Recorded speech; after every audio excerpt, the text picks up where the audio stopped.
欢迎回到我的频道。你有听说过海奥华寓言吗？不管你有没有听说过，我是觉得这本书蛮有意思的。你也知道，我本身是不怎么看书的。我基本上除了漫画书、组装说明书，应该没有什么其他的书我会拿来看吧。这本海奥华寓言也不知道为什么，就觉得想要去了解一下，去看一下。让我感到意外的是，我竟然整本书看完了。所以我就想说跟你们分享一下这个海奥华寓言。它这本书里面有很多让你意想不到的东西啊。它讲的东西有一点可能会觉得是科幻小说吧，但是蛮有意思啊，我觉得。作者他自己也有说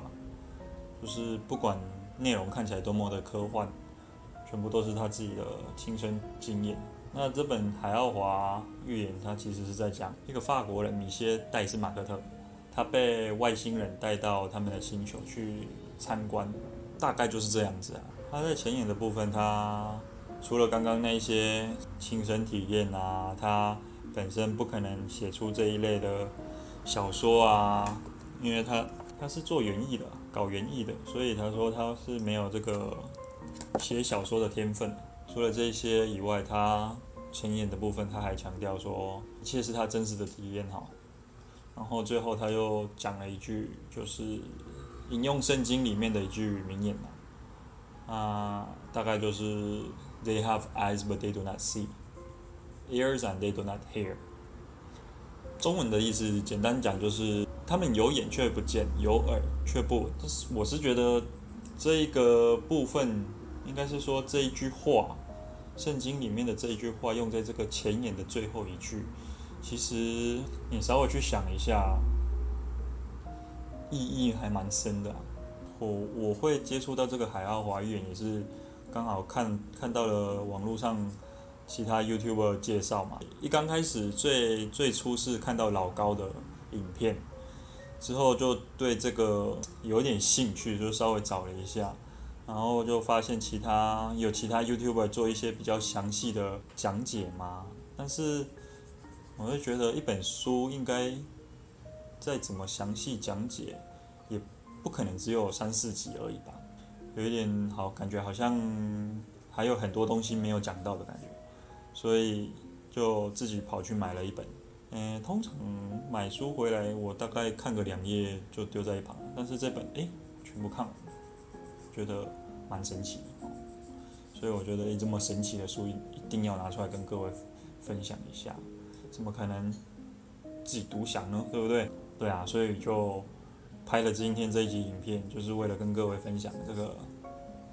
海奥华寓言。因为在找的时候也会难免会有其他的一些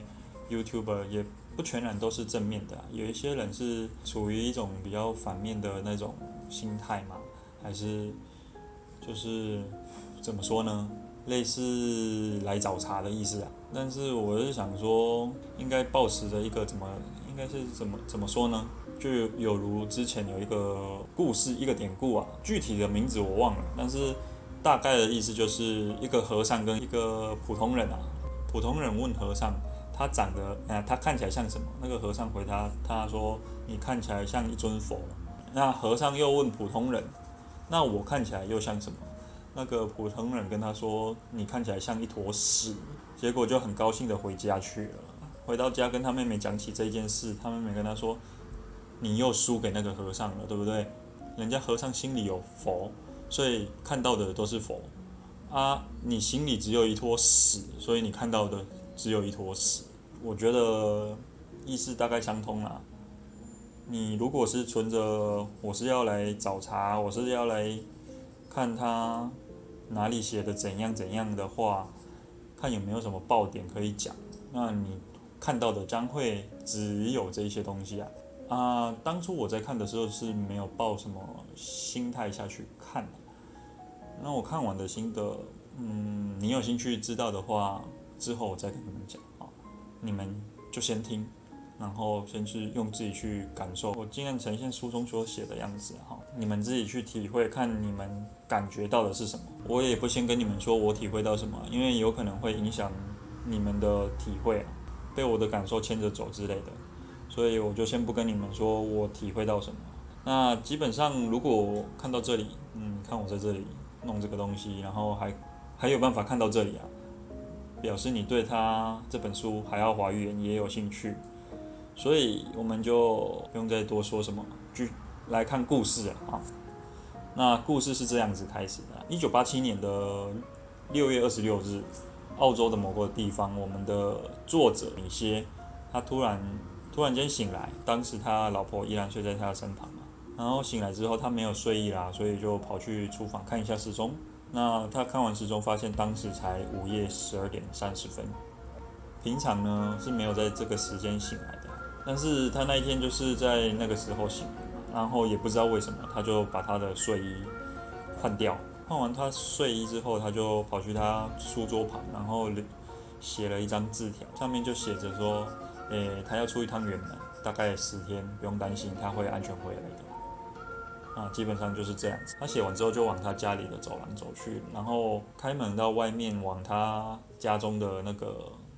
院子走去了。那当天晚上他其实月色是非常亮的，他意识到通常应该是非常热闹的夜晚啊，就是你知道晚上那种丛林的地方都会有那种昆虫啊、蟋蟀啊什么的叫声。本来应该很热闹的，跟在办那个交响乐一样啊，但是那一天就非常异常的安静，完完全全没有听到什么声音，就非常的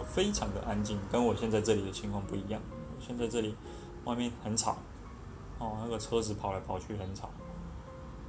所以他是非常的安静。他自己也不知道为什么，他就往前走了几步啊。然后走了几步之后，他就发现周围事物的颜色都变了，它们被一股蓝色的光笼罩着嘛，然后地面就开始波动了。波动之后，那个周围的景色就开始扭曲，就像一张纸啊。你有看过一张纸吗？像一张纸在空中就这样飘扬，这样子飘哦。他意识到不对劲，然后准备回屋时，发现自己的脚慢慢的离开地面，然后慢慢的上升，然后到他院子中，因为他的院子里面有种一棵绿豆树，那种树大概都长了8到10公尺高度啊。它上升到那个高度之后，就加速往上升了，一路加速往上升，升到他脚下的景色越来越小，小到他看不见。然后他那时候就一头雾水，还不知道到底发生什么事了嘛。然后他就尖叫啊，也不算尖叫，就惊叫啊，被吓到了，惊叫。他惊叫，怎么回事？怎么会这样子，对不对？应该如果正常人应该都是这样子的反应吧？怎么会这样子，对不对？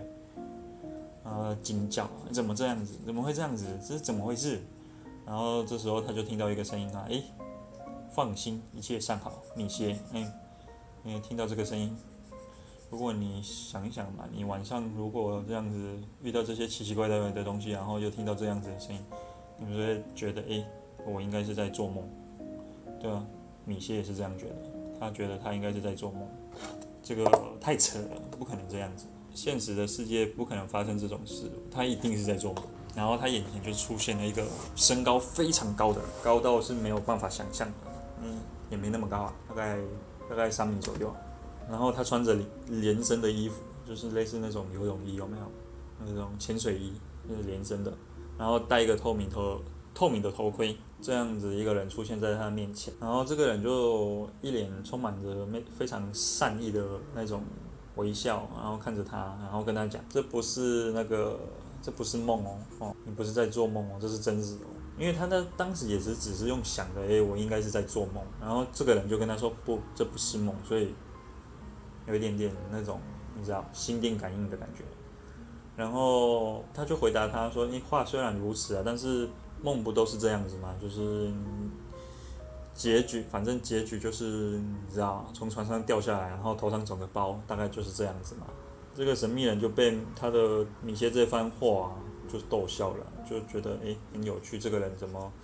是这种反应，或者是说这种话呢？他就觉得很有趣，就笑了嘛。因为他们这一段对话是用法语讲的，因为之前应该有讲过吧。米歇他是法国人，然后米歇就很好奇的就跟那个神秘人说：“你跟我说的是法语，我的母语。然后可是我们现在明明就在澳洲啊，我是会讲英文的呢。然后这个神秘人就跟他说，我也会啊，你会我也会啊，对不对？讲到这里，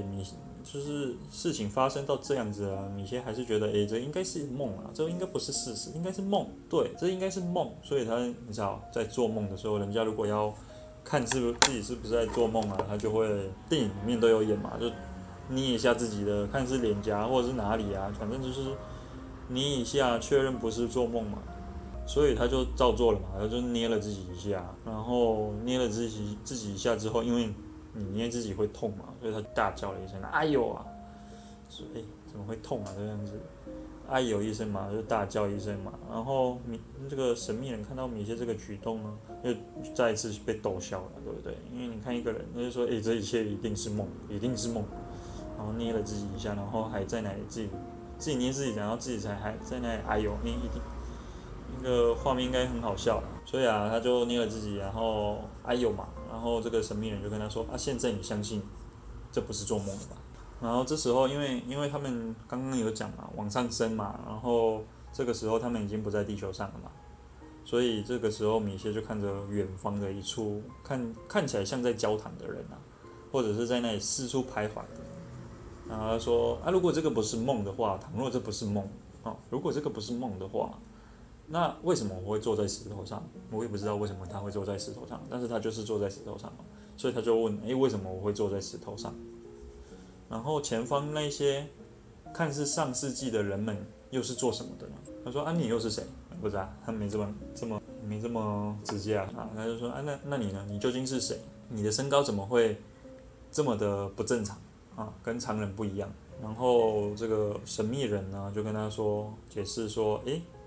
没有，我身高在我的星球是算正常的哦。他说我的身高没有不正常啊，我的朋友。他说我希望你不会介意我这样子称呼你，因为毕竟一个陌生人然后称呼你我的朋友，有些人会反感，我们是比较习惯的。因为你知道国外动不动就一堆人跟my friend my friend amigo amigo 就米歇他身为一个法国人，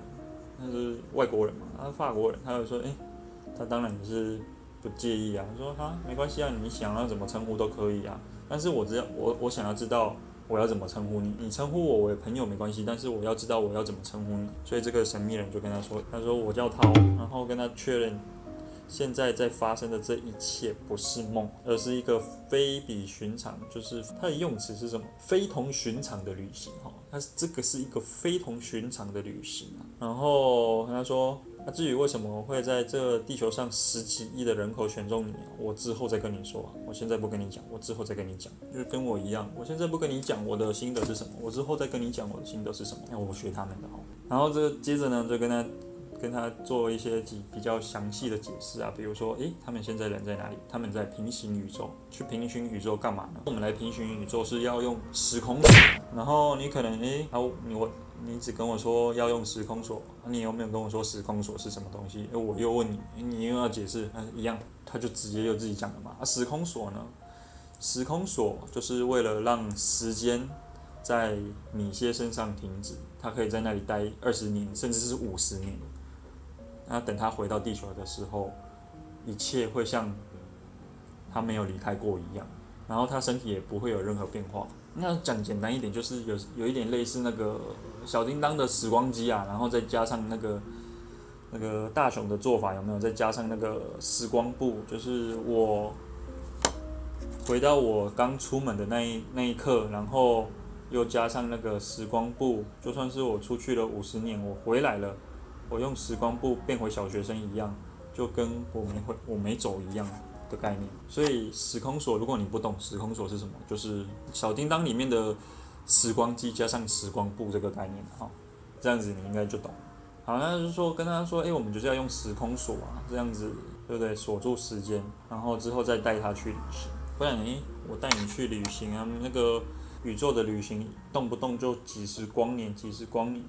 那个一去一回，他大概地球已经过了好几千年了吧，他的家人都已经不在了，所以不可以这样子嘛，对不对？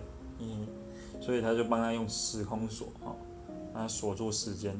米歇这时候就好奇的问了涛嘛，这平行时空里面的人是在干嘛？那就是说，你在平行时空都是在做什么？然后涛就跟他解释说啊，就是平行时空里的人口密度是非常的低的，然后时间是永远定格的，然后在那里呢，只有自杀或者是意外事故才会导致死亡，所以他就跟他说了，这里除了男人跟女人以外，还有3万至5万，甚至是更久远以前的那个动物。米歇就好奇的接着问嘛，他问他们为什么会在这里，他们怎么来的，在哪里出生呢？也是问了3个问题嘛。然后涛就简单的回答了他说，他们来自于地球所以就解决了第3个问题他们会出现在这里纯属意外。当然他这样子讲，你也会说，什么意外？那什么意外？我不懂，所以米歇也不懂啊。然后涛又继续为他解释说，简单来说啦，你有听说过百慕达三角洲吗？米歇就说有啊，有听说过啊。他说那就跟百慕达三角洲还有一些其他你们不知道的地方这些地方跟平行宇宙产生的交叉，然后就自然的形成一个时空扭曲的地方。任何人、动物跟物体，只要接近这个时空扭曲的地点呢，它就会被吸进去，然后被带到那个平行宇宙。然后有一些人呢，他可能会被吸进去之后的几个小时，或者是几天、几年之后，他又有办法返回地球了但是大多数还是一样没有办法回来的啦。即便他们真的回到地球上了，然后谈论到平行宇宙的有关平行宇宙的事情的话，也不会有人相信他们，因为太让人难以置信了。然后如果他们又坚持自己的说辞就是这是真的，我跟你讲是真的，我没有在撒谎，我跟你讲是真的，一直坚持的话，人家就说你笑很疯了。然后还有一些回来的可能就是失忆那失忆之后就算是恢复记忆它也跟那个平行宇宙毫无关系这时候那个涛就又为米歇讲了一个案例，一个在北美非常经典的案例。然后我稍微找了一下这个案例，它是在1890年的12月24号，一名年轻人他叫做奥利弗·云雀，这个是发生在美国啦，美国的南湾印第安纳州他要到离他家大概数百公尺的地方取水，离家大概75公尺左右吧，他突然就不见了。然后当时刚下完一场大雪，所以地面上积了20公分的积雪，所以要找他本来不应该是一件很难的事情，因为就跟着脚印找嘛。但是奇怪的地方就是这些脚印就在离家大概75公尺的地方就突然的不见了。那更诡异的是，他脚印不见的地方周围没有树木或者是石头可以让他去隐藏他的脚印，就完全都没有，他的脚印就这样子在一个空旷的地方就这样子不见了。所以呢，这就是一个比较典型的落入平行时空的案例。讲完这个案例的时候，那个米歇还在思考，他还来不及思考他们前方的100公尺处，一颗大石头后面出现了10几个那个长相非常怪异的，然后其中一个看起来像是一个女的人他们就有如那个史前教科书上面记载的那一样，就是应该是远古人吧。然后他们就迈着那个大猩猩般的步伐，那应该是远古人迈着大猩猩般的步伐，然后手中挥舞着现代人根本就举不起来的那个巨杖，那就朝着涛跟米歇冲了过来。然后这时候，因为你看到那个大猩猩一样的人拿着那种你根本就超大的木棒有没有？然后就冲过来要打你的样子，然后还一边冲还一边吼叫。看到你应该也会下意识的应该不只是往后退一步应该看到就已经跑了，或者是跌在地上或者尿裤子了吧。反正米歇人他只是退了一步之后，涛就跟他说：“你不用怕不用怕，你待在那里就好了，不用怕。”然后他就把他的手放在他腰带的扣环上，然后就转向那群人。转过去之后呢，我们就下次再讲了哈。你有想要继续听的话，我们就下次再跟各位继续讲这个海奥华寓言哈。时间不早了，晚餐还没吃，所以我先去吃晚餐了。我们下次再讲哈，拜拜。